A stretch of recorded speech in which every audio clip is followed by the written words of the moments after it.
Hello, welcome to Chapter 12. This is Mamurjan Rahimov at Webster University in Tashkent.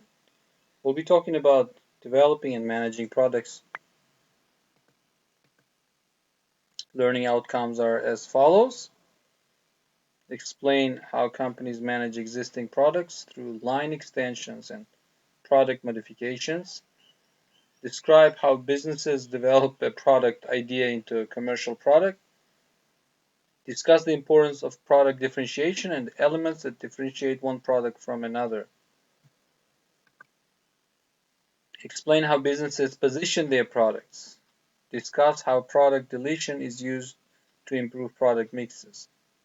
And lastly, describe organizational structures used for managing products. In a way, this is a continuation of the previous chapter where we talked about product life cycles and necessity of changing the product mix according to the stage of product life cycle, but here we're going to go deeper into managing the products. So first of all, the company must try to do best of managing its existing products because the company already has invested so much money into developing these new products, getting permissions if were necessary. So they can do so by line extensions or product modifications.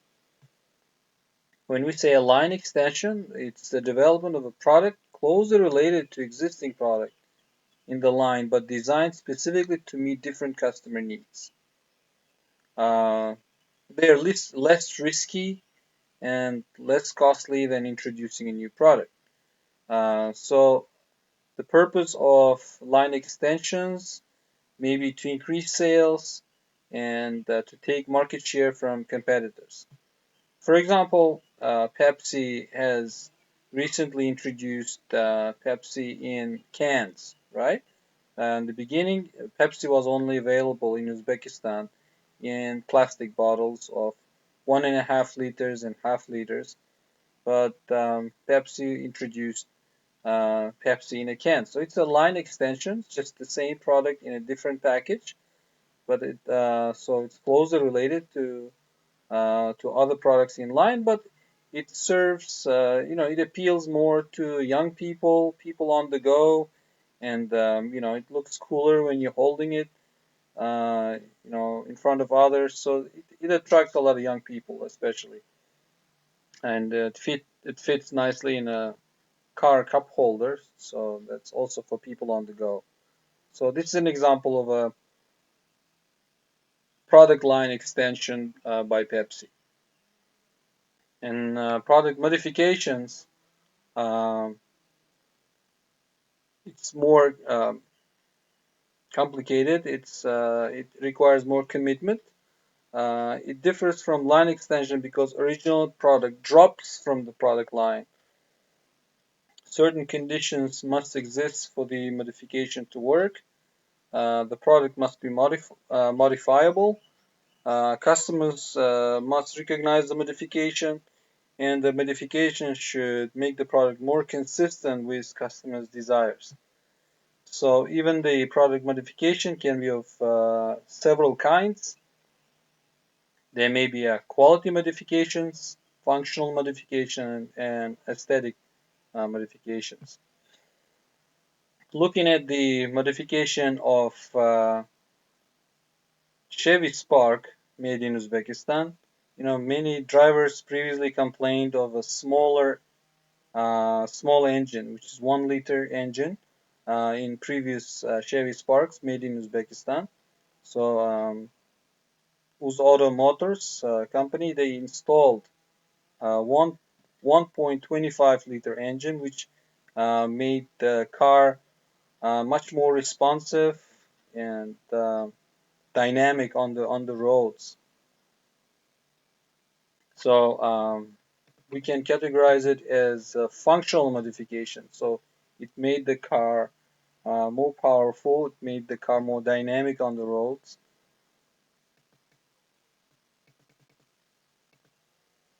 Now, developing new products enhances product mix and adds depth to a product line, right? So introducing new products can be very expensive and risky.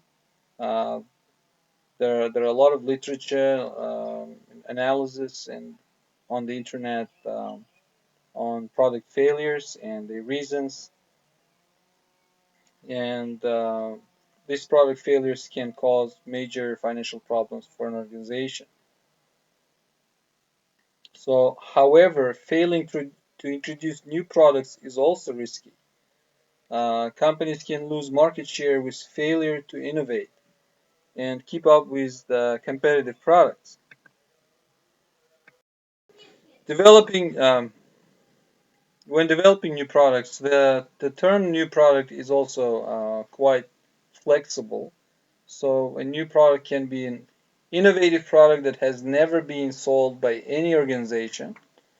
So, for example, Amazon pioneered this special reading devices, which they branded Amazon Kindle. This is Paperwhite edition. So they revolutionized the way people around the world read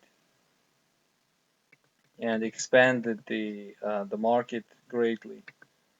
Uh, a new product can be a modified product that existed previously. So just improvements of an existing product can be also um, a, a new product. For example, Chevy Malibu 2020. So Malibu existed all these years, but it was modified in a major way that the product looks brand new. So it doesn't it's just the same in the name only. A new product may be a product the specific company hasn't marketed previously, but similar products have been available from other companies, which is the case in Uzbekistan. So many things. For example, uh, KFC. It's a new product in the fast food market, but it's very popular in many other countries. A product can be viewed as new when it is brought to one or more markets from another market, right? So when uh, successful product in one market is introduced into another market where this category of products did not exist.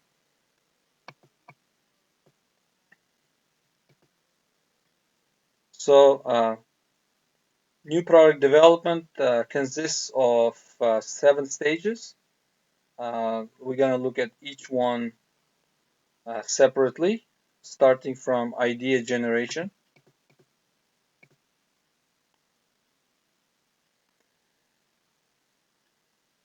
So companies use many ways to generate ideas.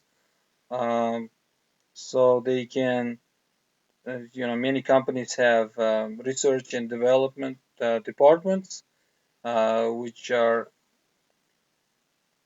guided by marketing. And these research and development departments, they innovate and come up with new ideas, new types of products and services. Another trend is engaging customers online, right? Trying to get people suggest new ideas which can be commercialized. Uh, so ideas can come from internal sources, they can come from external sources, they can even come from competitors, right? So there's a term called benchmarking. So you just take competitors' products, you disassemble, you learn it piece by piece, and you produce something similar. Um, there are special consultancies which specialize in advising and consulting on new product development. At the screen, not all the generated new products make it to commercialization. So screening process is organized in many companies to sort out different ideas from each other. So uh, this screening process can be made very elaborate, having its own checklist, having special questionnaires, and involving people from various departments in the company. So, for example, this is one of the cars of Russian car manufacturing industry, which did not make it to mass production, right? So uh, it didn't pass the screening process. So, and this is very common in car industries around the world. Like a lot of concept cars are developed, and only few of them they make it to the mass production. Even that takes a long time from the time it was introduced to the public. So once um, you pick the concept which is most promising, you may test it by getting feedback from customers. So it's a low-cost procedure allowing the company to determine customers' initial reactions before investing resources in research and development.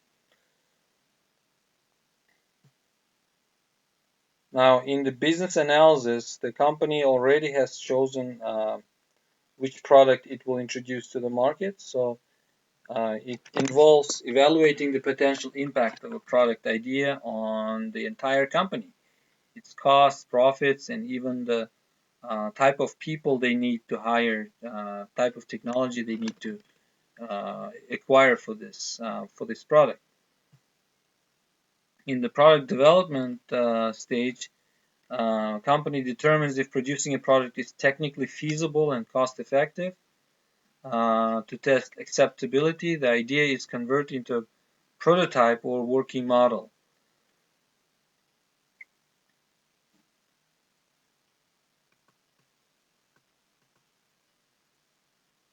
I strongly advise you to watch Elon Musk's commencement speech at Caltech, California Institute of Technology, and he really gave great advice on developing new products.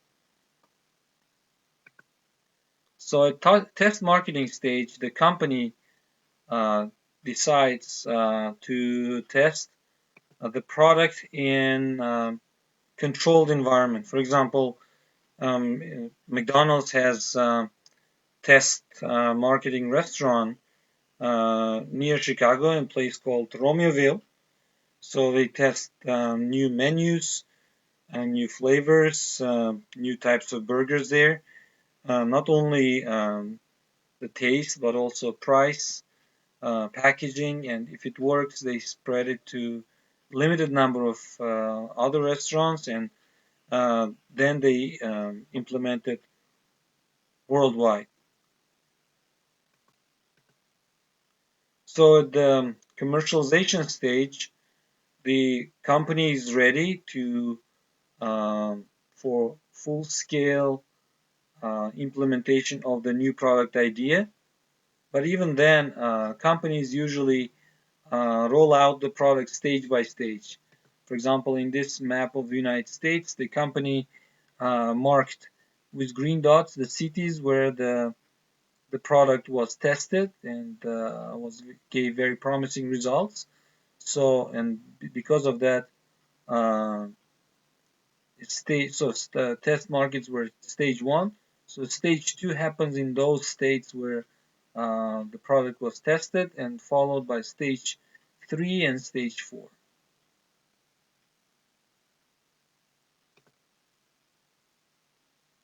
Let's pause it here. When we come back, we're going to talk about product differentiation, product positioning in the marketplace. Thank you for your attention. We'll be back in a few minutes.